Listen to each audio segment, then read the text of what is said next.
daripada yang kelihatan di sini. Gereja Mawar Sharon dari ujung ke ujung, timur ke barat, sekarang kebaktian bersama-sama. Peluk seseorang, apalagi kalau keluarga. Katakan seperti ini, happy hampir New Year. Haleluya. Gimana pun juga, apapun yang kita lalui, we are blessed. Kita diberkati, berarti kita adalah orang-orang yang paling bahagia di atas muka bumi ini, karena kita punya Yesus. Beri tepuk tangan untuk Tuhan Yesus. Haleluya. Silakan duduk. Khususnya Jemaat Mawar Sharon, pesan pengembalaan, biasakan untuk menutup tahun dengan doa dan memulainya juga dengan doa. Dan kita yang di Surabaya, Jawa Timur, apalagi kita punya BDI, Bukit Doa Immanuel, jadikan kebiasaan sebelum pergi liburan, kalau sudah terlambat, karena banyak orang sekarang yang live streaming juga dari Jepang, dari Amerika, dari mana-mana. Jemaat kita yang tersebar seluruh dunia karena liburan, ada juga yang hanya di luar kota. Pokoknya, kalau Anda kali ini belum sempat sebelum liburan, masih ada Januari bukan? Ya, dari terbit Januari sampai pada masuknya, biarlah nama Tuhan dipuji. Jadi pastikan Anda memulai dengan doa. Kita punya bukit doa buat apa? Memang Tuhan hadir di mana-mana ya. Tuhan ada di mana-mana, nggak hanya di gereja atau di sebuah bukit tempat sembahyang. Tapi hati kita kan kadang-kadang kan perlu juga untuk keluar dari kebisingan kota, di tempat yang dikhususkan untuk berdoa. Pasti beda. Wifi sorga pasti kuat di sana untuk kita menerima sesuatu dari Roh Kudus. Tuhan hadir di seluruh dunia, di tempat terpelosok, paling tidak ada orang sekalipun Tuhan ada di situ. Tapi kalau hati kita mencari dengan sungguh-sungguh, maka apalagi kalau kita mengkhususkan diri untuk berdoa, Tuhan pasti akan menjawab dan akan mewahyukan, menyatakan sesuatu. Amin Bapak Ibu. Ya, jangan lupa tanggal 8 sampai 28 bulan Januari tahun depan, berapa jam lagi, siap-siap kurus, kita mau sama-sama masuk dalam gerakan doa puasa untuk memulai tahun kita dengan bergantung dengan Tuhan. Amin. Amin. Hari ini adalah pesan tahun yang terdiri dari 3 mata rantai. Kebaktian 1 tadi, saya menyampaikan sebuah pesan profetik yang spesifik yang tidak bisa saya ulangi lagi, dari cerita tentang Petrus berjalan di atas air. Dan setelah kebaktian ini, saya akan naik ke bukit doa supaya nggak kejebak macet. Nanti malam tutup tahun di sana. Saya akan bahas kupas total di balik doa Yabes, supaya kita mengerti kenapa orang muda itu berdoa begini, supaya kita pahami dan kita menerima iman dan urapan yang sama, pengharapan di dalam Tuhan. Ibadah ini juga sekali lagi saya cetuskan, tema yang saya dapatkan untuk 1 tahun saja, biasanya 2-3 tahun sekalian, tapi tahun depan ini saya rasakan sebagai tahun yang entah ya, saya nggak bisa jelaskan dalam perasaan, tetapi ada perubahan-perubahan yang akan datang di hidup kita. Sebagian perubahan itu disengaja, sebagian lagi yang datang seperti tamu tidak diundang.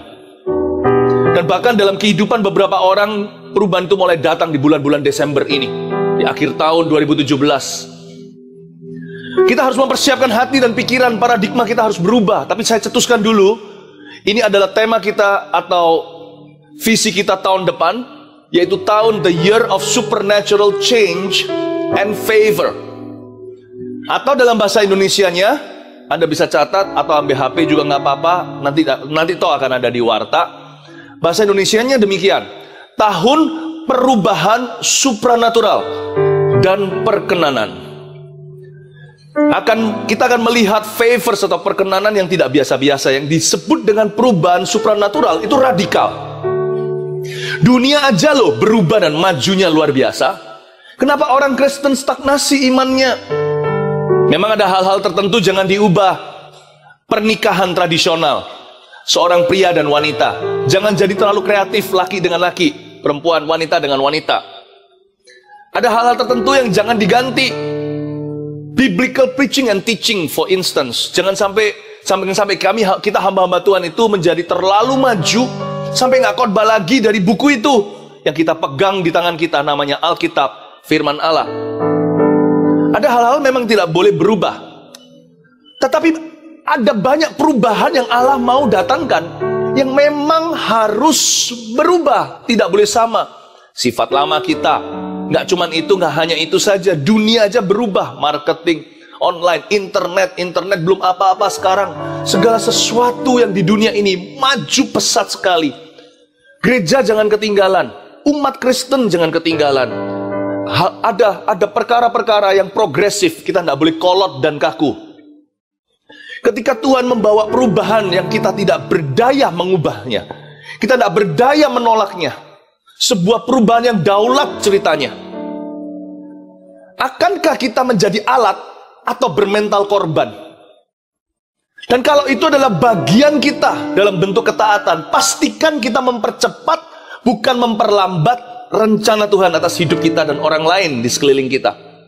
Dan apapun yang orang lain lakukan kepada Anda dan saya, tidak bisa mengubah rancangan Allah bagi mereka yang berjalan dengan sungguh-sungguh dengan Kristus. Saya ingin menekankan bahwa tahun perubahan ini berarti bagi beberapa orang tutup pintu. Ada pintu-pintu yang selama ini terbuka akan Tuhan tutup. Dan itu mengejutkan, ada pintu-pintu yang terbuka yang selama ini berabad-abad tertutup. Bagi sebagian orang itu berarti kematian, sebagian lagi berarti kebangkitan. Yang pasti Bapak Ibu Saudara, hati kita harus siap. Saya akan mengambil satu bagian ayat yang tidak lumrah untuk menjelaskan tentang perubahan yang supranatural. Suatu hari, Yesus mengambil roti, dan tercenganglah 12 orang Yahudi yang mengambil itu bersamanya. Mari kita buka bersama-sama 1 Korintus pasal 11 ayat 23 sampai 25. Ini ayat yang dikenal sebagai ayat Holy Communion atau perjamuan kudus. Tapi sebenarnya ada spion-spion rahasia Tuhan dalam ayat-ayat ini yang menunjukkan bahwa Yesus itu adalah agen perubahan sorga. Dia luar biasa, dia mengubah segala perkara. Dan tentunya kalau di tangan Tuhan, dia membuat semuanya menjadi indah. 1 Korintus 11 ayat 23 sampai 25. Mari kita bacakan bersama-sama, termasuk setiap jemaat Mount Sharon di kota-kota yang lain yang ibadah bersama-sama kita. Kita baca hingga telinga kita bisa mendengar suara kita. 1, 2, 3. Sebab apa yang telah kuteruskan kepadamu telah aku terima dari Tuhan, yaitu bahwa Tuhan Yesus pada malam waktu ia diserahkan mengambil roti, dan sesudah itu ia mengucap syukur atasnya. Ia memecah-mecahkannya dan berkata, inilah tubuhku yang diserahkan bagi kamu. Perbuatlah ini menjadi peringatan akan aku. Demikian juga ia mengambil cawan. Sesudah makan sesudah makan lalu berkata, 1, 2, 3. Cawan ini adalah perjanjian baru yang dimeteraikan oleh darahku. Perbuatlah ini setiap kali kamu meminumnya menjadi peringatan akan aku. Ini ayat-ayat biasanya hanya diulas sebelum perjamuan kudus. Tapi tahukah nilai reformasi di dalam ayat-ayat ini perubahan yang tak terhingga? Tahukah Anda, pada saat Tuhan mengajak mereka makan di loteng atas itu, mereka sedang merayakan Passover atau Paskah Yahudi. Paskah Yahudi selama ini selalu berurusan dengan masa lalu, menceritakan ulang-ulang turun-temurun tentang bagaimana Allah Yahweh Yehova di perjanjian lama membawa bangsa Israel keluar di tanah kering di tengah lautan dari tanah perbudakan. Dan mereka nyanyikan ulang lagi nyanyian Musa. Lalu mereka memecah roti. Hari itu Yesus membuat sesuatu yang andai kata sekarang bagi kita biasa, karena kita sudah sering mendengarnya. Zaman itu dia pasti disebut sebagai rabi gila, karena dia memberikan makna baru kepada Paskah yang lama. Kalau kita ngerti kan, Paskah itu artinya setelah Jumat Agung, itu hari kebangkitan Yesus. Itu arti barunya, perjanjian barunya. Tahukah Anda, bagi orang Yahudi ini nggak masuk akal? Bayangkan 12 orang Yahudi, sekalipun mereka tidak terpelajar, 12 nelayan, tidak 12 nelayan sih, sebagian besar nelayan, ada pejuang, ada seorang pemberontak politik, ada juga di antara mereka adalah pemungut cukai, terpelajar tapi korupsi. Coba waktu mereka, tapi pada rata-rata semuanya Yahudi. Dan mereka tidak pernah dengar yang begini. Mereka hari itu menghadapi sebuah firman, encountering atau mengalami sebuah ayat yang berkata, apa yang tidak pernah kau pikirkan, kuberikan kepadamu. Dan mereka tidak pernah lihat mata, mereka tidak pernah menyaksikan yang begitu. Telinga mereka tidak pernah mendengarkan yang demikian. Ini pesan apa-apaan. Ini luar biasa. Di ayat yang pertama aja dikatakan di sini, sebab apa yang telah kuteruskan kepadamu, Yesus berkata kepada mereka, ya, Oh sorry, ini kata-kata Paulus. Sebab apa yang telah kuteruskan kepadamu, telah aku terima dari Tuhan.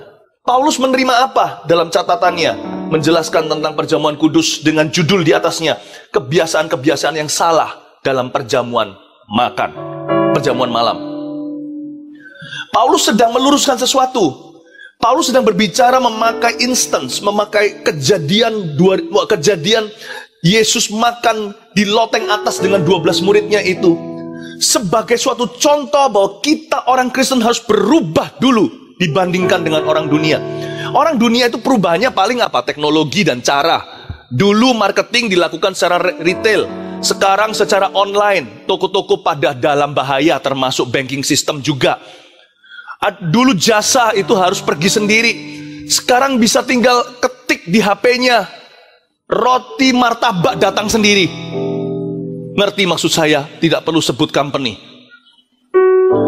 Dunia ini berubah, tapi perubahan dunia itu hanyalah horizontal. Teknologi dan cara percepat segala, perspektifnya tidak sama, dunianya tetap sama. The same old earth, bumi yang sama, bumi yang lawas ini. Tetapi cara berbeda.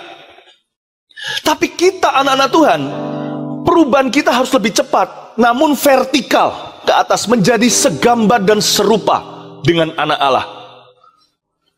Pikiran kita harus diperbaharui oleh firman yang cepat, lebih cepat dari kecepatan kilat, dari kecepatan cahaya dan suara. Pikiran kita harus diterangi, Roma 12, gak boleh menjadi serupa dengan dunia. Saya bukan bicara tentang intelijen saja, tapi spiritual intelligence. Kemampuan untuk menilai setiap perubahan, yang mana bukan dari Tuhan, yang mana dari Tuhan, yang mana yang bukan. Termasuk yang bukan, bagaimana kita menanggapi dan meresponi dengan cara yang berkenan kepadanya. Bapak, Ibu, Saudara, di sini Paulus berkata, apa yang aku terima dari Tuhan adalah perubahan. Perubahan supranatural itu bukan perubahan pelan-pelan. Bukan perubahan lumayan. Kebaktian pertama saya jelaskan, dengarkan sendiri nanti. Jangan targetkan proses. Minta sama Tuhan perubahan yang nyata dalam hidup Anda. Proses itu jalani. Jangan mimpikan. Mimpikan perubahan, jalani prosesnya. Nah, di sini coba bayangkan 12 orang-orang Yahudi ini. Mereka bisa aja meresponi begini. Tunggu Tuhan, apa yang kau ajarkan kepada kami ini? Ini bukan cara kami dibesarkan. Ini bukan apa yang kami pelajari dari nenek moyang kami. Setahu kami, Passover atau Paskah itu selalu bicara tentang masa lalu. Bagaimana Allah di perjanjian lama memperlakukan umatnya. Selalu bicara tentang nenek moyang kami. Paskah itu selalu berbicara tentang tradisi Yahudi. Tiba-tiba engkau memberikan makna yang baru, ya Tuhan. Ini bukan ini semua di luar pengertian saya. Saya tidak paham ini semua. Kalau Tuhan memberi perubahan, respon pertama kita seringkali adalah wow. Kita panik dulu. Kita nggak bisa terima dulu. Coba bayangkan kita barusan Natal. Maria ketika diberitahu kamu akan hamil tanpa sperma. Itu gimana? Jangan diulang lagi. Itu hanya sekali dalam sejarah. Tetapi intinya, perubahan waktu Allah bawa dalam kehidupan kita itu semencengangkan ketika Petrus melihat Yesus datang kepadanya berjalan di atas air. Begitu rupa rasanya. Ketika Zakaria yang sudah istrinya mandul, Elisabeth demikian, sudah sekian lama sampai mereka jadi manula, sudah betul-betul kering, mati, mandul, sampai bisu tuh orang. Ketika Sarah diberitahu, dia tertawa. Perubahan dari Allah ketika datang, baik itu supranatural maupun alamiah, akan selalu radikal. Apakah siap hati Anda? Jangan-jangan nanti kalau perubahan itu datang, Anda bermentalkan korban dan tidak bisa melihat maksud ilahi di balik sesuatu perubahan itu. Saya kalau jadi 12 Yahudi itu, saya akan syok sekali. Apalagi ketika Yesus berkata, inilah tubuhku. Ya kan? Ayat 24 dia berkata begitu. Coba bayangkan sekeluarga lagi makan lemper bersama. Ini Surabaya. Kalau yang mungkin di kota pulau lain tidak tahu lemper itu apa, pokoknya yam-yam. Ya, pokoknya enak. Nanti jangan-jangan habis ini ada yang kasih saya lemper. Enggak loh ya, cuman bercanda. Saya sudah makan. Coba Anda sekeluarga lagi makan lemper nih, tiba-tiba Anda masuk dan berkata, itu lemper? Lemper itu adalah tubuhku. Can you take such revelation? That's my body. Yang kamu makan itu loh adalah dagingku. Lalu kita minum minuman, mungkin kita minum soda. Waktu lagi minum seperti itu darahku. Gak, pasti terkejut. Vampir apa? Minum darah? Seaneh itu kalau Tuhan memberi perubahan dalam feeling kita. Dan kalau kita mau menjadi agen perubahan, harga yang seringkali harus kita bayar demi sebuah perubahan adalah bersedia disebut gila. You and I must be willing to look like a fool. Harus rela dikata-katai dunia.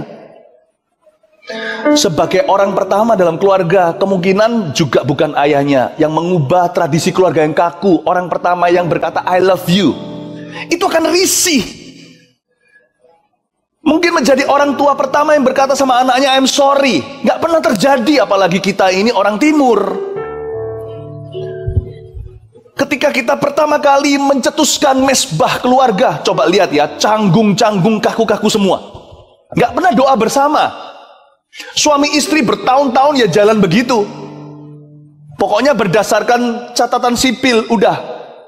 Tidak ada yang namanya sehati seroh di dalam Tuhan. Tiba-tiba sembahyang bersamaan berdoa. Coba lihat nanti. Aneh sekali perasaannya. Kalau Anda mau mengubah sesuatu, kalau Tuhan mau menjadikan Anda agen perubahan, Anda harus siap diberikan pandangan seperti Yesus hari itu dipandang oleh murid-muridnya. Are you crazy? You must be willing to be crazy for Jesus. Sebagai orang muda, mungkin hari ini kita dengan teman-teman kita tidak ikut-ikutan dengan cara mereka. Anak kecil mungkin bahasa simpelnya nyontek, gak ikut-ikutan. Ada yang ngomong bahasa kotor, Anda tidak ikut-ikutan, dibilang fanatik segala. Itu adalah cara mereka mengekspresikan kebingungan mereka. Kok kamu nggak sama? Yang lainnya di luar sana pebisnis semuanya pada selingkuh, punya simpanan. Anda tidak ikut-ikutan, Anda selalu sama keluarga. Anda harus rela dibilang kuno atau segala. Apapun gelar itu, jadikan glorimu. Kalau Anda tahu Anda melaksanakan kehendak Allah, jadilah beda. Di dunia ini sedikit yang namanya pemimpin, lebih banyak pengikut. Termasuk pemimpin-pemimpin di dunia ini pengikut semuanya. Tidak terkecuali orang-orang yang berada di posisi tertinggi secara politik di dunia ini. Mereka semuanya pada cari poll bilang apa, atau cari yang namanya suara masyarakat apa. We have a bunch of followers. For only the followers of Jesus are true leaders in this world. Ya, mungkin belum diterjemahkan, jadi semua belum menangkap. Di dunia ini kebanyakan stok namanya pengikut. Nggak peduli gelar mereka, kedudukan apa. Sebenarnya pemimpin sejati hanya ditemukan pada pengikut-pengikut Kristus yang sejati. Nah, sekarang ngerti semuanya. Haleluya, puji Tuhan. Follow Jesus. Don't follow, jangan mengikuti dia dengan cara yang average. Jangan jadi lukewarm Christian. Sejak masa muda saya, sekarang masih muda sih, dari umur belasan tahun saya ikut Yesus, saya beda. Dan saya tidak minta maaf sama dunia, sorry ya, aku nggak sama. No, I will not adjust to you, you adjust to me, for I adjust to my God. Aku tidak akan mengikutimu, kamu yang ikut aku, karena aku mengikut Kristusku. Jangan jadikan dunia ini patron. Kalau Anda mau berjalan dengan Tuhan tahun 2018, pencobaan semakin menggila. Menggilanya dunia hanya bisa ditentang, dilawan arus dengan orang-orang gilanya Tuhan. Orang tampar pipi kananmu, Anda kasih pipi kiri. Itu orang dunia bilang, itu orang edan. If you're not crazy, you cannot follow Jesus. Kegilaan kita bukan lunatik dan bukan fanatik. Radikal, saudara. Kalau mau ikut Tuhan, jangan separuh-separuh, setengah-setengah. Jangan targetkan bulan, nanti tidak kemana-mana, cuman keluar di halaman rumah menikmati bulan yang penuh. Targetkan matahari, kemungkinan kau akan mendarat di bulan. Kalau Anda mau targetkan imanmu, targetkan yang sungguh-sungguh. Orang yang targetnya jadi orang Kristen biasa, anaknya akan murtad semua. Lihat ya, di dalam tungku api yang paling panas pun banyak orang berjatuhan. Berapa orang yang di dalam murid Yesus 12 pun satu Yudas Iskariot. Itu sama Yesus jalan tiap hari. Lucifer itu jalan di dalam kemuliaan, hidup bernafas dengan hawa sorgawi Allah, jatuh dalam dosa.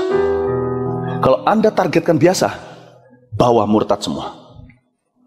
Kalau Anda targetkan sungguh-sungguh radikal dengan Tuhan, kemungkinan Anda hanyalah average Christian. Mungkin Anda hanyalah orang Kristen yang dipakai oleh Tuhan.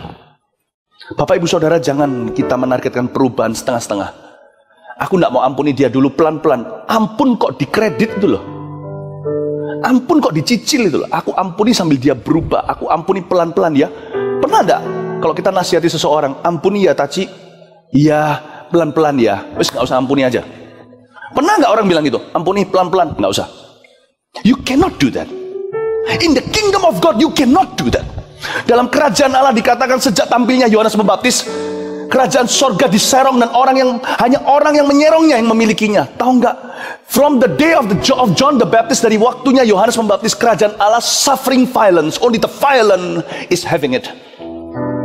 Kerajaan Allah mengalami kekerasan dan hanya orang yang keras. Yang maksudnya keras di sini bukan kekerasan fisik, potong telinga, seperti Petrus yang ditegur oleh Tuhan, siapa yang hidup dari pedang akan mati oleh pedang.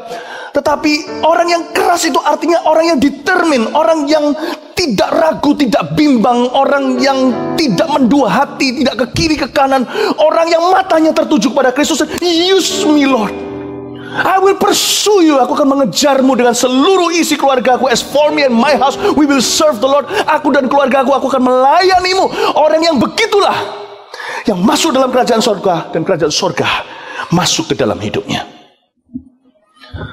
Don't aim for just changes, for good changes. Aim for real changes. Jangan menargetkan perubahan biasa, targetkan perubahan nyata. Orang yang dikasih nasihat untuk mengampuni berkata, saya ampuni pelan-pelan ya. Sabar ya, ini bukan buah roh, bukan tentang kesabaran. Ini keputusan. Keputusan tidak bisa dicicil.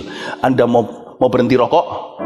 Jangan pelan-pelan dari 2 pak ke 1 pak, 1 pak ke setengah ke 2 batang, tinggal 1. No. Buang sama sekali. Don't touch it anymore. And God shall give you the anointing to stay free. Allah akan memberimu urapan untuk tetap bebas merdeka. Amin Bapak Ibu Saudara. Haleluya. Kasih tepuk tangan untuk Tuhan. Dan waktu Yesus berkata di ayat 24, dan sesudah itu ia mengucap syukur atasnya, ia memecah-mecahkannya dan berkata, inilah tubuhku. Sadarkah Anda bahwa kita semua belum ada satupun yang sudah mengenal Allah dengan sempurna? Yang membuat saya excited, yang bergairah untuk tahun depan adalah kata-kata Paulus, yang ku kehendaki ialah mengenal Dia, kuasa kebangkitannya, dan disatukan dengan kematiannya, agar aku memerintah bersama dengan Dia. Yang aku rindukan adalah mengenal Dia. Come on, Paulus sapu tangannya bukan menyebar flu atau influenza. Sapu tangannya mengusir setan, menyembuhkan orang, berkata, yang ku kehendaki ialah mengenal Dia. Bukannya aku kira Paulus dengan Tuhan itu sudah hoping gitu, udah melekat, rasanya sudah satu roh, satu jiwa.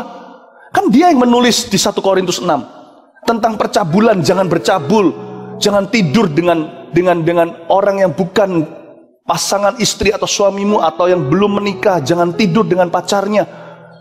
Dan Paulus berkata, kalau kamu bebaskan dirimu dari itu, barang siapa bersatu dengan Allah menjadi satu roh, dan barang siapa mengikatkan dirinya dengan Allah menjadi satu roh dengan Dia. Suratnya menunjukkan keintimannya dengan Allahnya. Hanya Paulus yang menuliskan kita bisa menjadi satu roh dengan Dia, begitu erat dan dekat. Roh Kudus ditaruh di dalam dirinya, dari kita, dengan penuh rasa cemburu. Itu Paulus yang menulis semua. Dan dia berkata, yang ku kehendaki ialah mengenal Allah. Di sini Yesus membuat semua rasulnya tercengang. Paulus tidaklah salah satu di antara mereka. Dia belum lahir baru.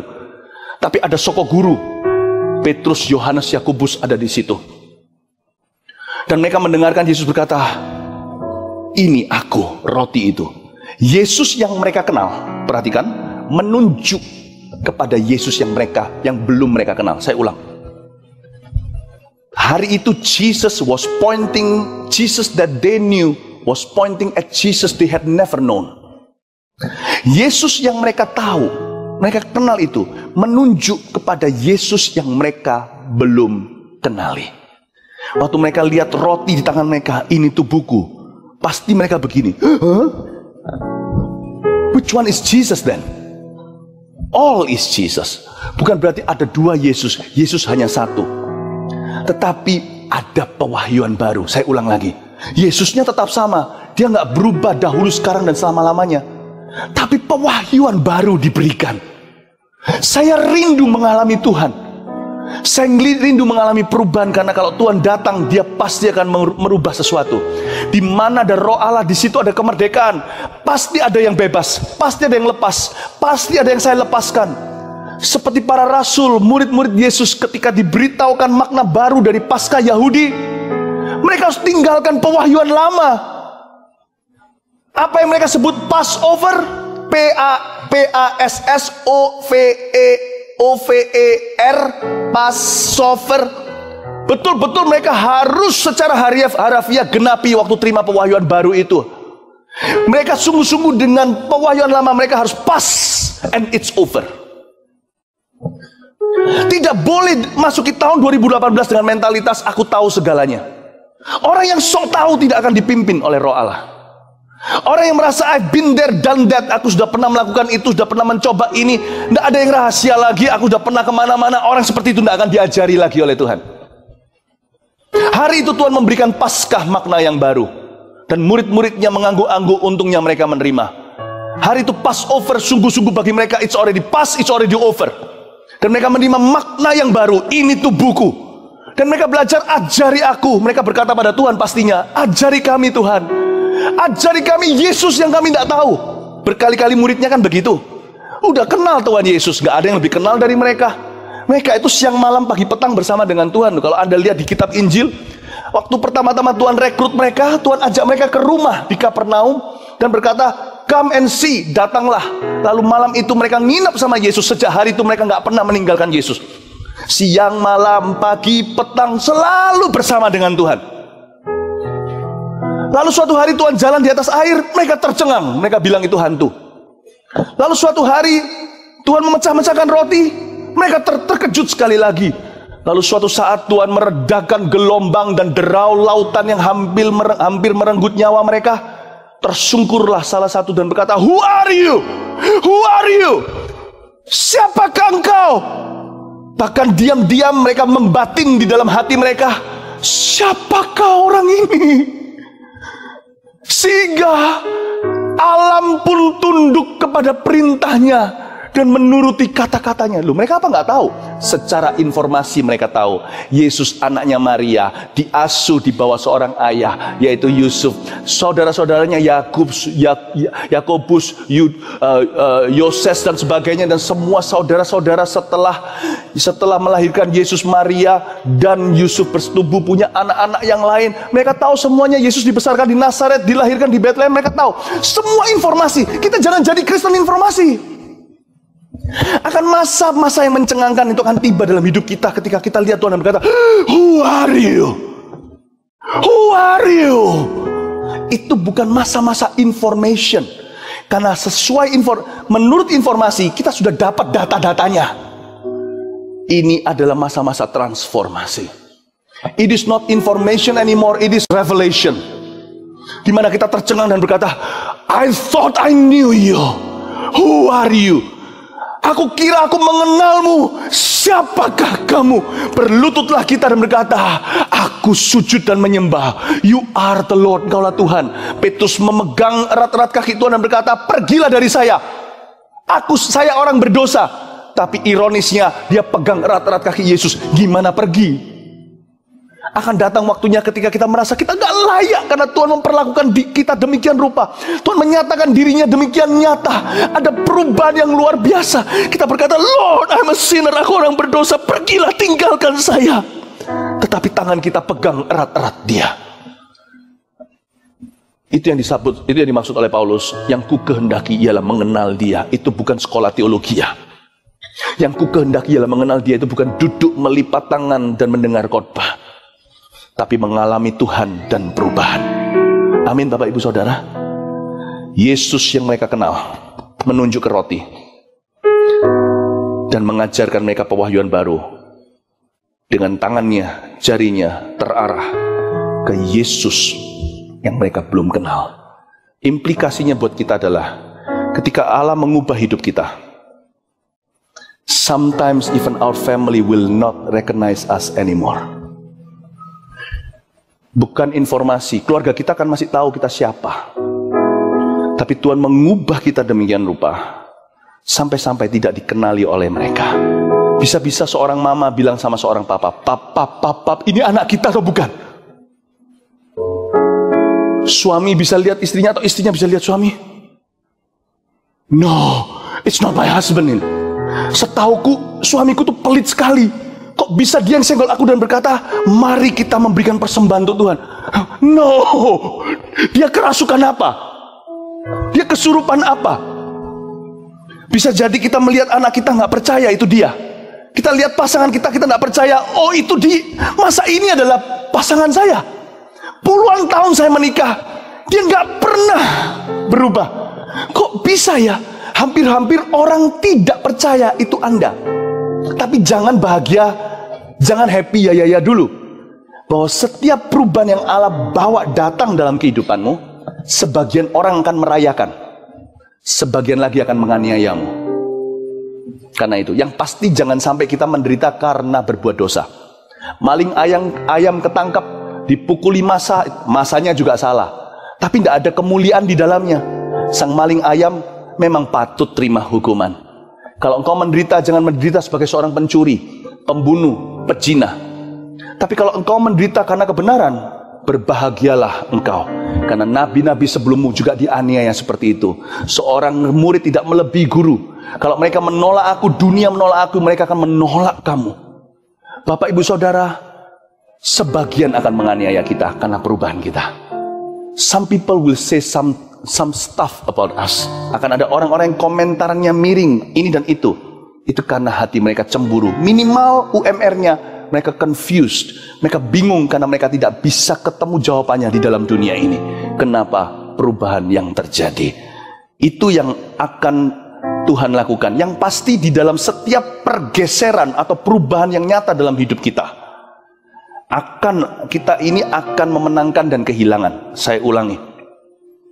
Setiap Tuhan shift atau menggeserkan sesuatu dalam hidup kita, you will win some and you will lose some.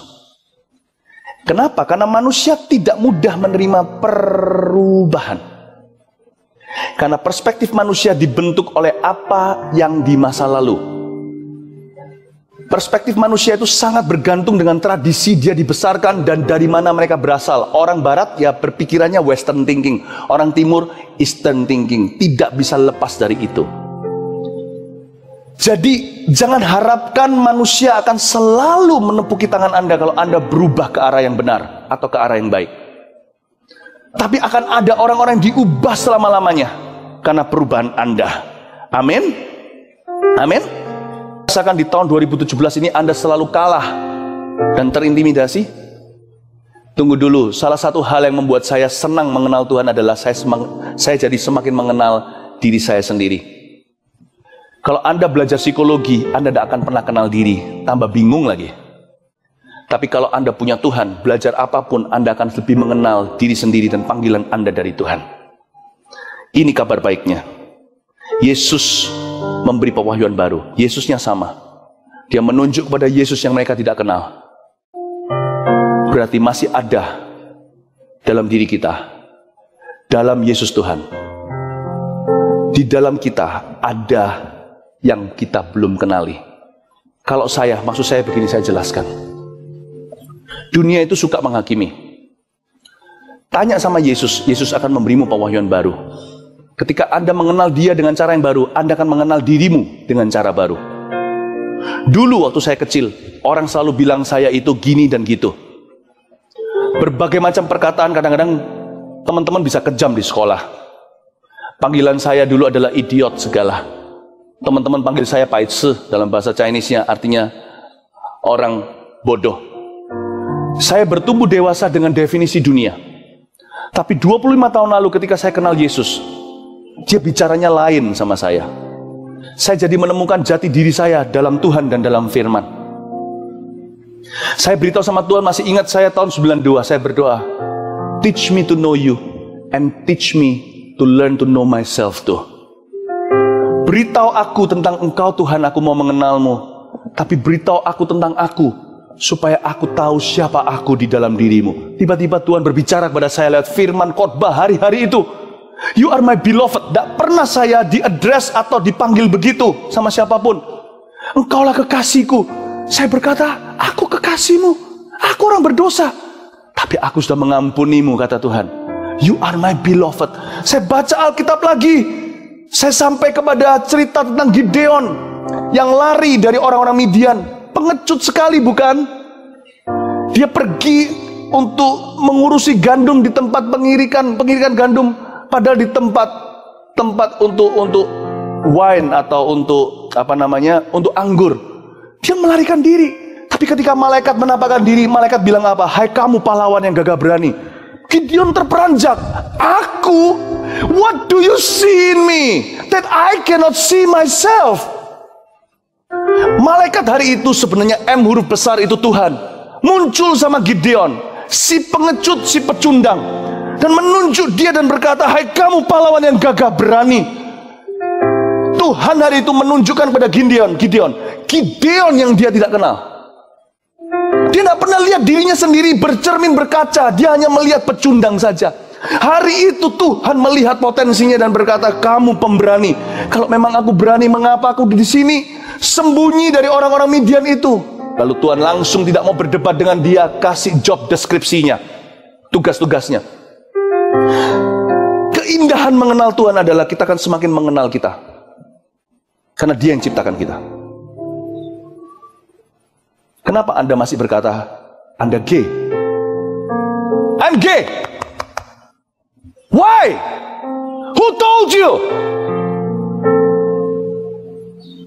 Oh, mungkin memang apa yang Anda lakukan tidak disangkali.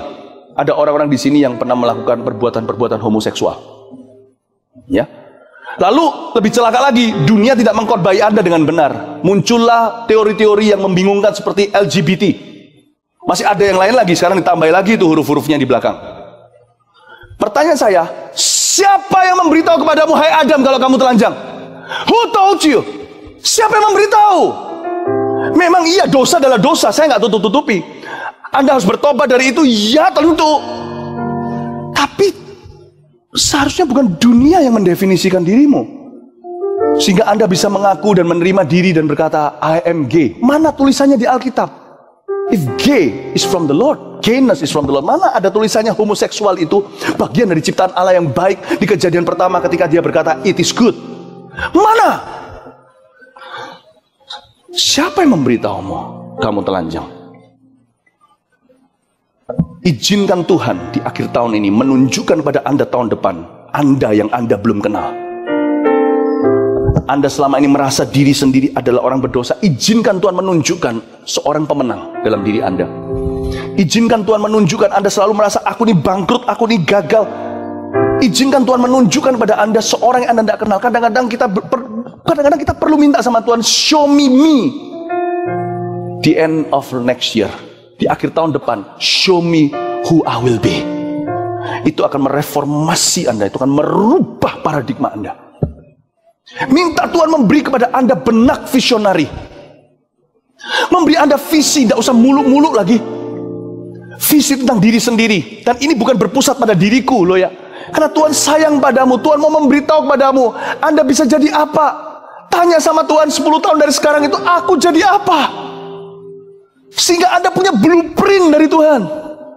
Tidak hidup sesuai dengan arus dunia. Apa kata dunia, apa kata koran, apa kata dunia dalam berita, Anda ikuti apa kata teman-teman Anda. Kalau ada tren ke sini, ikut ke sana, tren itu ikut ke situ. Kalau semua meninggalkan Tuhan, ikut sama. Semua menggosip, kepahitan sama gereja, Anda ikut-ikutan. Semua. Nanti orang dunia berkata, nggak apa-apa, asal pasangannya nggak tahu melakukan ini dan itu, asal tetap sayang, Anda ikut. Ada yang berkata, ini standar Anda bergoyang-goyang kan? Ask Jesus to show you the you that you've not known. Tanya sama Tuhan Yesus untuk menunjukkan kepada Anda yang belum Anda kenal. Saya tidak pernah mengenal diri saya sendiri 25 tahun lalu, saya sekarang. Ini Tuhan tunjukkan waktu saya bertobat. Aku akan membuatmu berdiri berbicara kepada ribuan orang. Itu bukan ambisi manusia, kan digenapi. I have not bragged myself to the stage, you know. Saya tidak pernah menyogok siapa-siapa untuk saya naik ke atas sini dan berbicara ke dalam hidup Anda. Anda yang mengikuti, itu berarti panggilan, bukan? This me I had never seen in my life 20 years ago. Thank God He showed me. Puji Tuhan, Dia tunjukkan pada saya sehingga saya tidak menjadi orang muda yang pacaran sembarangan. Saya menjadi orang muda yang punya blueprint pelayanan, sehingga saya mempersiapkan hidup saya untuk panggilan. Tidak sembrono, kesini ke situ sesuai kehendakku, mencemarkan diriku, lalu berkata sama Tuhan, I'm sorry, minta ampun, bangkit kembali, jatuh bangun. No, saya tidak menghabis-habiskan waktu karena blueprint itu. Ask Jesus what you could become next year.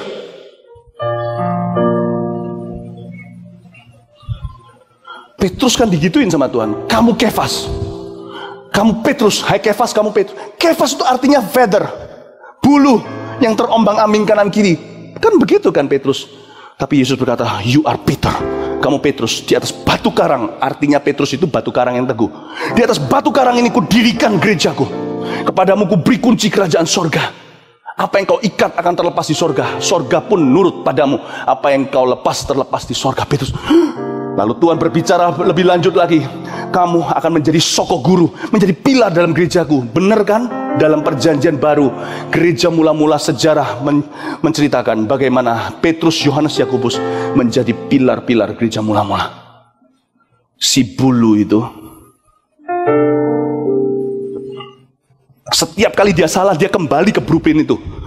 Dia munafik lagi di Galatia, ditegur sama Paulus, rasul yang buncit lain.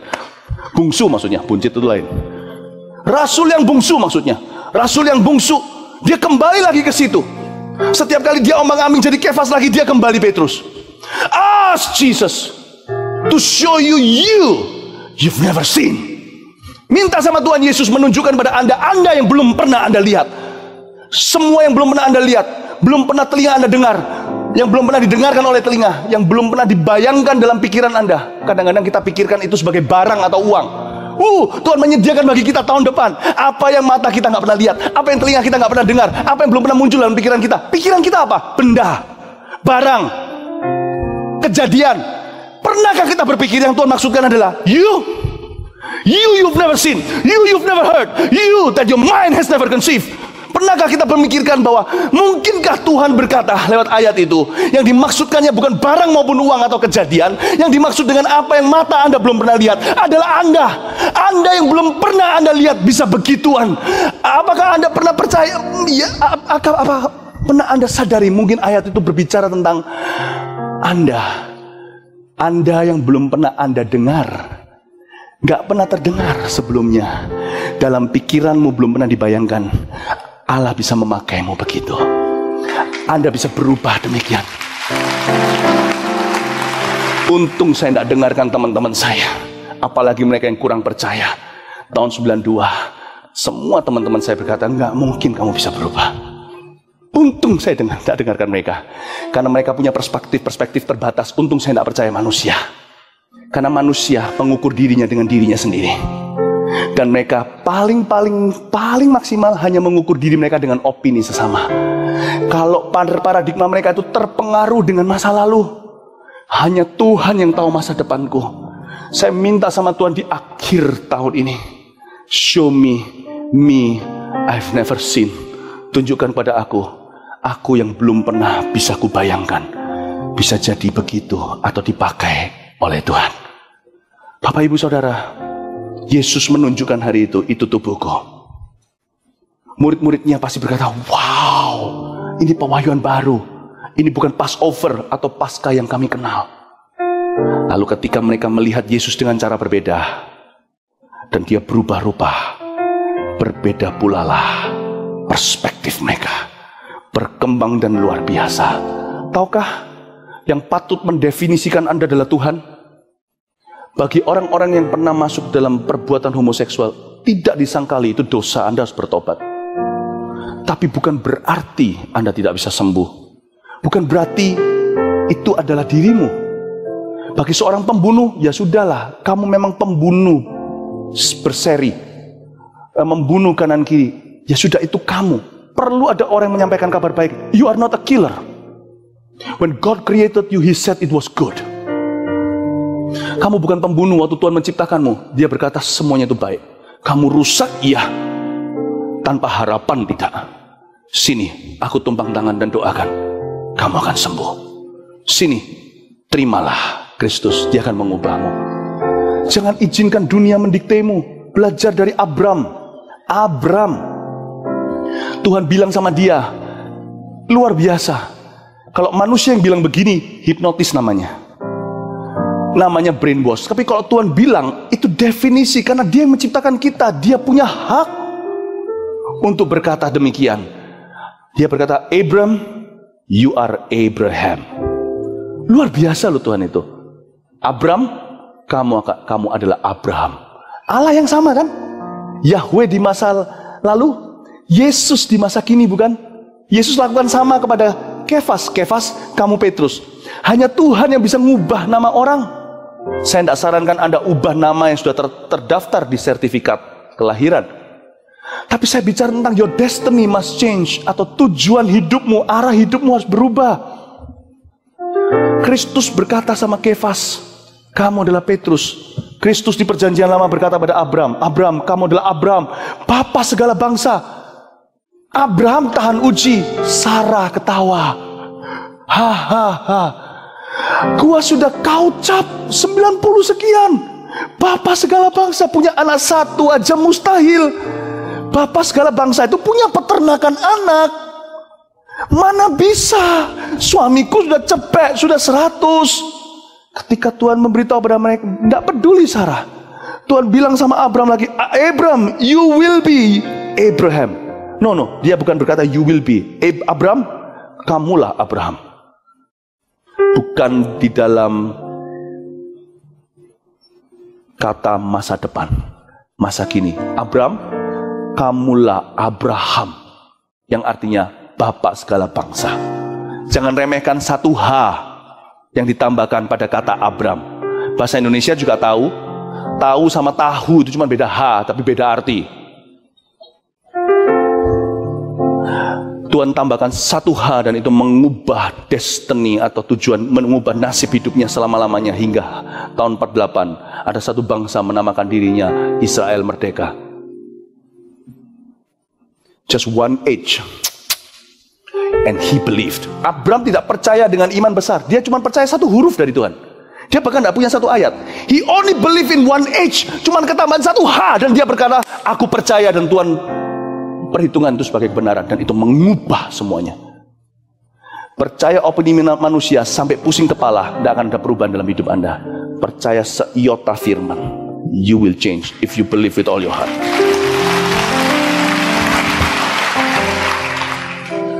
Abram menjadi Abraham, Sarai menjadi Sarah. Memang ini orang lewat ketawa dulu, makanya anaknya nanti dikasih nama Ishak yang artinya yang tertawa. Menurut saya itu adalah selera humor sih. Sarah akhirnya bisa tertawakan kegagalan sendiri dan kebodohan sendiri. Berarti dia sudah menang. Kita melihat dalam Alkitab, terjadi orang-orang yang berubah karena izinkan Allah yang mendefinisikan siapa diri mereka, bukan dunia. Ketika Sarai akhirnya bertobat dan berkata, I'm sorry Tuhan, aku tertawa, tidak percaya. Dan Tuhan memberi dia keturunan, Ishak namanya. Setelah itu, dia menamakan bayi itu sesuai dengan pengalamannya. Dengan kata lain, Sarai bertobat, dan Tuhan melihat, kamu akhirnya belajar untuk percaya aku lebih dari percaya dirimu, percaya biologimu, percaya ke sekelilingmu, kondisimu. Kamu izinkan aku yang mendefinisimu, sehingga kamu telanjang atau berpakaian. Aku yang katakan, bukan dunia yang beritahukan. Seperti yang kukatakan pada Adam, siapa yang memberitahu kamu? Hari ini kamu percaya kepada aku, I give you reward. Aku memberikan seorang bayi setelah menunggu puluhan tahun, hampir menunggu seabad. Ya, seabad itu 10 tahun ya. Hampir menunggu 1 century atau 100 tahun. Aku berikan, dan kehidupan mereka berubah dengan hadirnya momongan. Di usia tua apalagi, saya yakin Abram yang suka kelabu, desainnya abu-abu, berubah. Tiba-tiba ada Winnie the Pooh.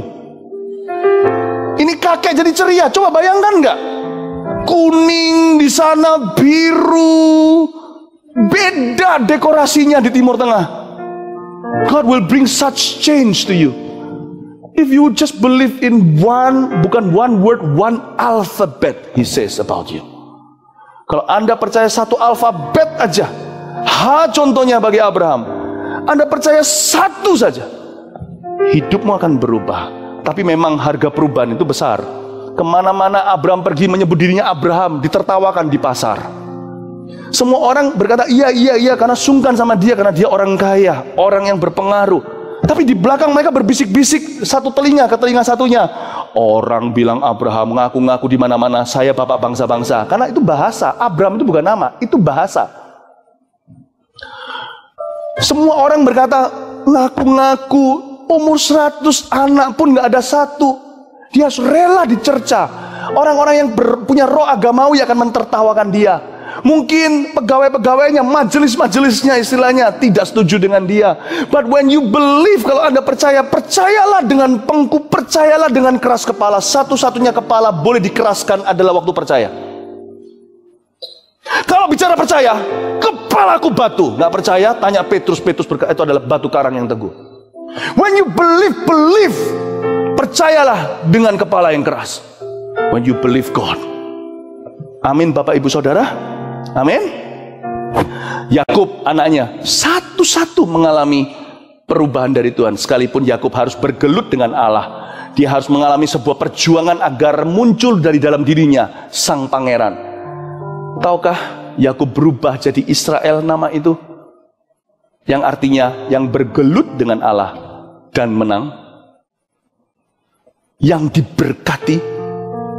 Mungkin kadang-kadang kita harus mengalami perjuangan, pergumulan tahun depan. Tidak akan selesai.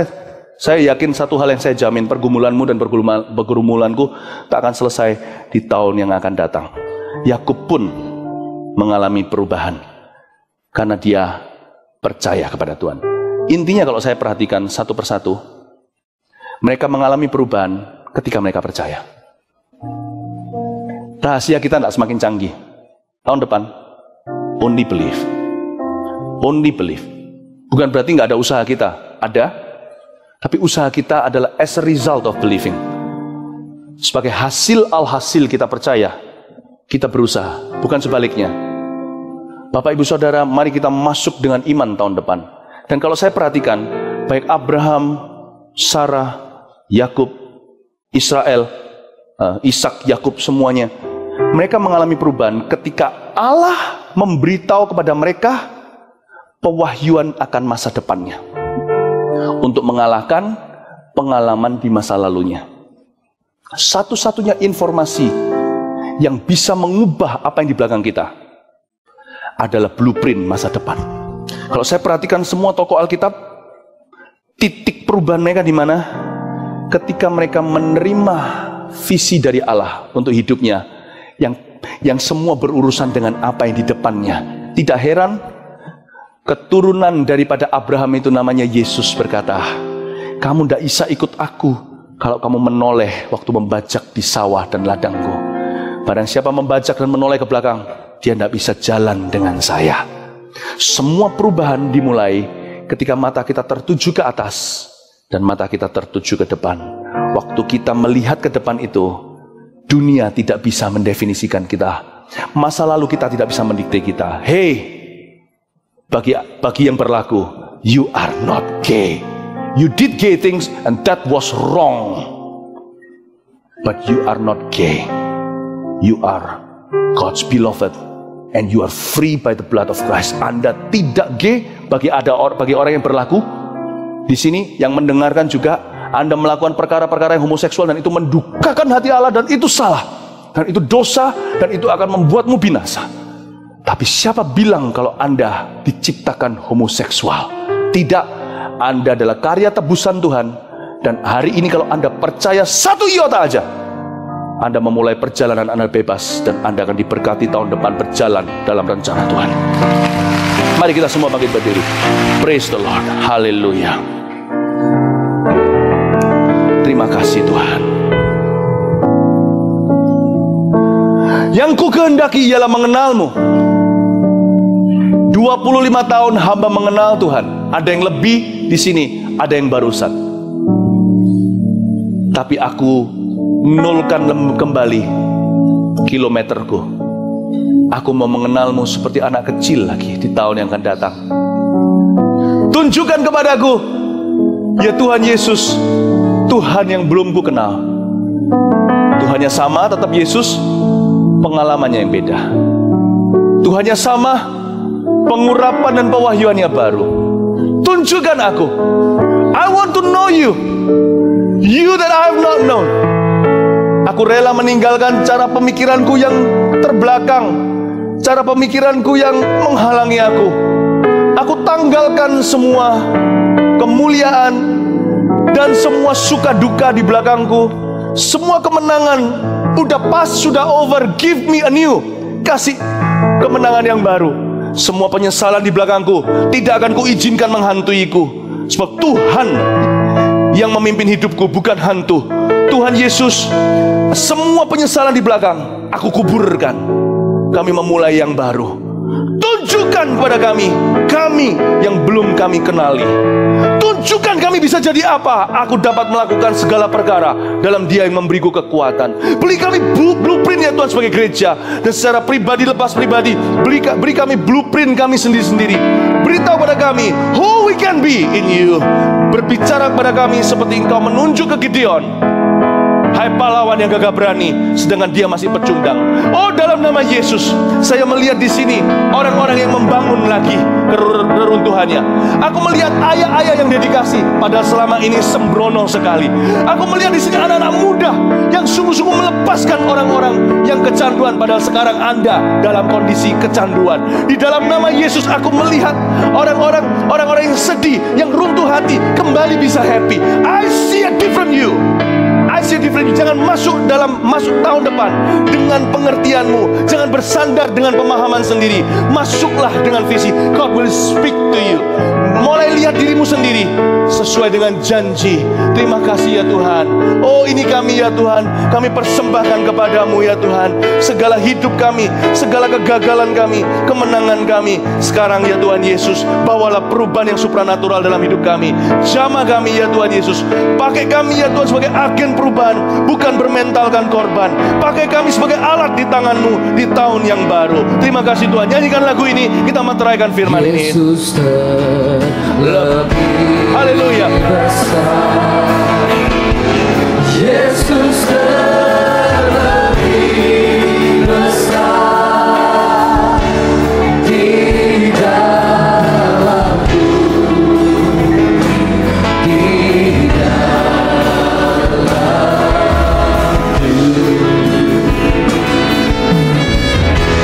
Yesus terlebih besar. Yesus terlebih besar. Yesus terlebih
Yesus terlebih besar.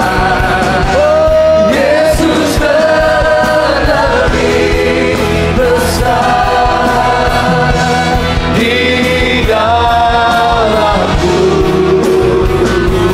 di dalamku.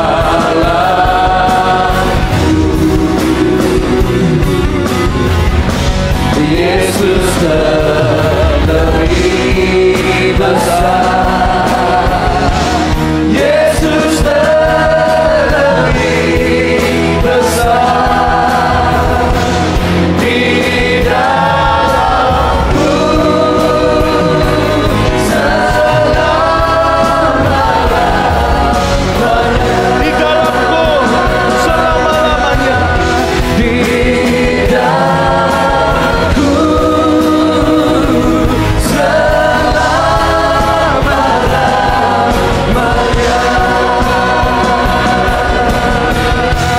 Di dalamku selama-lamanya. Haleluya. Ora mama mama ya shana la maya se. Ora maya la maya shana la maya shana la maya se. Ora maya maya se. Ora mama mama.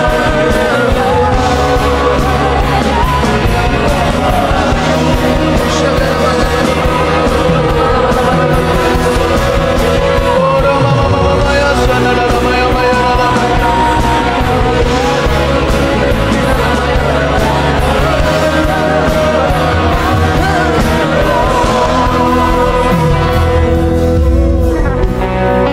Tidak di dalam kebaktian ini Tuhan berbicara, Tuhan akan berbicara lengkap tentang siapa dirimu and who you could be. Tapi hari ini Tuhan membuka dan mengurapi telinga dan mata hati kita. Bersiaplah berjalan dalam berapa bulan ke depan. Tuhan akan mewahyukan dirinya seperti yang belum pernah Anda terima. Tuhan akan mewahyukan siapa diri Anda seperti yang belum pernah Anda bayangkan. Ini yang Tuhan mau sampaikan lewat saya, untuk Anda siap, bukan untuk kejadian, tapi untuk pewahyuan. Oh haleluya. Dan warning peringatannya adalah ini, sekali Tuhan memberitahu akan apa yang ada di depanmu, engkau tidak akan pernah sama lagi. Bahkan di sebagian hidup beberapa orang, banyak orang, di hidup beberapa orang akan terjadi pemisahan. You can never hang out with those same friends for some of you. Anda tidak akan bisa lagi bergaul dengan beberapa orang di hidupmu itu. Karena ketika Anda tahu masa depanmu, persahabatan itu tidak lagi berlaku. Merugikan iya, menarikmu ke bawah. Bagi beberapa orang cara berpikir yang lama, pertanyaan-pertanyaan yang belum terjawabkan, buang ke sampah. Pertanyaan itu tidak membuatmu mendekat. Percuma kritisi Tuhan. Karena pikiranmu, bukan Tuhan tidak bisa jawab. Kalau Tuhan menjawab, meledaklah otakmu. Kau tidak akan sanggup dan mampu. Approach him differently. Hampiri dia dengan cara yang berbeda. Bagi beberapa orang, ada beberapa hal yang harus hilang dari hidupnya. Baru Tuhan munculkan sesuatu yang nyata, sesuatu yang baru. Tapi dengar firman Tuhan, Allah akan mulai mewahyukan. Setiap hati yang lembut, yang tidak sombong, tidak angkuh, yang rela belajar, satu-satu akan ditunjukkan oleh Tuhan. Show us your glory, I pray. Hamba berdoa juga untuk setiap pengkhotbah yang berkhotbah di mimbar Gereja Mawar Sharon. Tak satu pun yang hanya membagikan informasi. Tanpa pewahyuan, jangan berdiri di sini. Supaya mereka memberitahukan 1 meter ke depan apa yang jemaat belum lihat, belum masuk sedalam itu. Hamba-hamba Tuhan yang berjaga atas jiwa ini masuk lebih dulu. Hamba berdoa setiap khotbah-khotbah yang diberikan, bukan yang melemahkan, bukan yang hanya sekedar mengenakan telinga, tetapi yang membawa seluruh jemaat masuk kepada pengenalan akan Allah. Dan semakin mereka mengenal Allah mereka, semakin mereka mengenali panggilan mereka. Hamba berdoa, berikan perubahan ya Tuhan. perokok tidak merokok lagi, pecinah tidak pecinah lagi. Ayah yang tidak sensitif, tidak peka menjadi ayah berdedikasi. Hamba berdoa ya Tuhan Yesus, kalau perlu singkirkan apa yang di kanan kiri ya Tuhan. Kalau perlu kau menunggu Uzza, Raja Uzza mati, barulah Bait suci dipenuhi dengan hadirat Allah. Di sana bangkitlah Yesaya, diberikan batu belerang, batu arang daripada mezbah Tuhan, yang menajiskan mulutnya ditahirkan. Bagi beberapa orang, Tuhan harus bekerja dengan daulat. Beberapa company, perusahaan, beberapa gereja, Tuhan harus bekerja dengan daulat. Dan bagi negara,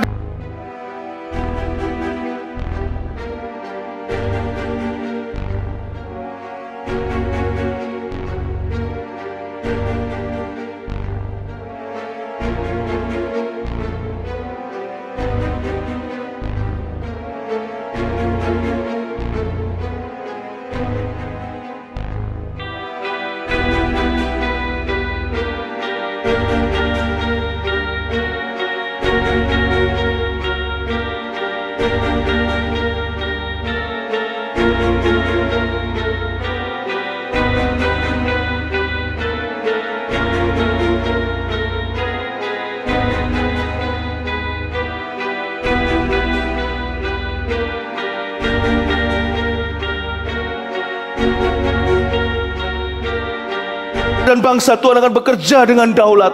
Some have to go, then take them away. Some have to stay, then make them stay. Father, do what you promised to do in our world, in our time. Lakukan sesuai kehendak-Mu.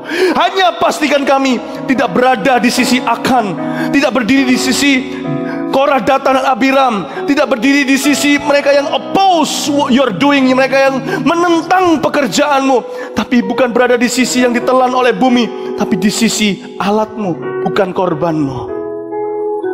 Jadikan kami semua, aku minta tak satu pun jemaat gugur, tak satu pun iman gugur di sini. Perbaiki, luruskan jika perlu. Yang sudah bagus, bangun di atasnya ya Tuhan, perkara-perkara besar. Oh haleluya, angkat kedua tanganmu. Oh ramaka pasyana nama-nama. Oh rama-rama pendoa. Satu pendoa yang saya tunjuk maju ke sini untuk berdoa. Oh ramaka patakaya syana nama takama raman. Oh rama-rama takama. Setiap orang bersekutu dengan Tuhan sendiri. Tidak usah memikirkan orang kanan kirinya, tidak usah melihat ke sana sini. Mari kita berdoa sendiri kepada Tuhan. Oh ramaka patakama ya syana nama ram. Terima rahmat dari Roh Kudus. Oh ramaka patakama ya syana nama takama ya syana. Tidak matakama ya syana nama Gamaya maramata gamaya shana nama. Ora makapata gamaya shana nama. Kami percaya Tuhan bahwa Engkau Allah yang mengasihi setiap kami jemaat-Mu. Saya ajak kita angkat kedua tangan kita. Yesus sangat mengasihi setiap orang yang ada di ruangan ini. Tidak ada satupun yang terlewatkan dari pandangan Tuhan, dari depan sampai belakang. Yesus mengasihi kita semua di ruangan ini. Di dalam nama Yesus Tuhan, kami tahu kasih-Mu cukup bagi kami Tuhan. Kasih-Mu cukup bagi kami Tuhan sampai selamanya Tuhan. Dan kami percaya Tuhan, setiap apa yang Tuhan sampaikan di tahun 2018, kami percaya itu akan terjadi di dalam nama Tuhan Yesus Kristus. Akan ada perubahan supranatural dan akan ada perkenanan Tuhan dalam hidup kami. Perubahan supranatural yang tidak bisa kami usahakan, tapi datangnya berasal dari Tuhan. Demikianlah firman Tuhan. Ketika Tuhan memulihkan keadaan Sion, keadaan kita seperti orang-orang yang bermimpi. Amin. Pada waktu itu mulut kita penuh dengan tertawa dan lidah kita dengan sorak-sorai. Pada waktu itu berkatalah orang di antara bangsa-bangsa, Tuhan telah melakukan perkara besar kepada orang-orang ini. Tuhan telah melakukan perkara besar kepada kita. Mari kita bersuka cita. Pulihkanlah keadaan kami ya Tuhan, seperti memulihkan batang air kering di tanah Negeb. Dan inilah bagian kami untuk kami berubah Tuhan di tahun 2018. Orang-orang yang menabur dengan mencucurkan air mata akan menuai dengan sorak-sorai. Orang yang berjalan maju dengan menangis sambil menabur benih pasti pulang dengan sorak-sorai sambil membawa berkas-berkasnya. Kami percaya di tahun 2018 ada perubahan supranatural, ada perkenanan di dalam nama Yesus. Kami Kami pulang dengan kilang gemilang. Kami pulang dengan membawa berkas-berkas. Tidak ada satupun dari kami yang pulang dengan tangan kosong, Tuhan. Di dalam nama Yesus Kristus. Haleluya. Amin. Mari kita angkat tangan kita. Puji kebesaran-Mu. Mari kita agungkan Tuhan, memasuki tahun baru dengan iman. Ajaib Tuhan. Ajaib Tuhan. Kami memuji kebesaran-Mu. Ajaib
kasih untuk pesan-Mu ibadah 1 dan 2. Thank you Tuhan. Urapi kami ya Tuhan Yesus dengan urapan yang baru.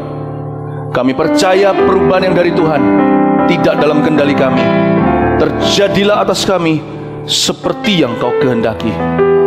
Tapi yang merupakan pilihan kami, biar kami pulang membawa bukan hanya damai sejahtera, tapi hati yang dengar-dengaran dan roh yang taat kepada Tuhan. Kami mau jalan dalam kekudusan dan ketaatan di tahun yang akan datang. Sebab kami tahu kami akan jadi alat Tuhan, bukan korban dari keadaan. Terima kasih Tuhan, mengucap syukur kepada-Mu untuk jemaat yang mudah diajak. Hamba berdoa untuk kebaktian berikutnya nanti ya Tuhan pukul 4 waktu Indonesia bagian Barat. Hamba percaya ya Tuhan Yesus, Tuhan akan hadir sekalipun ya Tuhan lewat ya Tuhan Yesus ibadah. Waktu hamba-Mu tidak ada di sini, tetapi Tuhan Kau ada di sini. Engkau mengenyangkan jemaat-Mu dengan kasih karunia. Dan nanti yang pergi ke BDI Tuhan berikan keamanan juga ya Tuhan Yesus. Dan malam ini biar kami semua di tempat kami masing-masing, yang live streaming maupun yang di Bukit Doa, kami akan betul-betul memasuki tahun dengan pengharapan yang baru dan dengan iman dan kasih. Terima kasih Tuhan Yesus. Pulanglah membawa berkat dari Allah Bapa, kasih karunia dari Tuhan Yesus.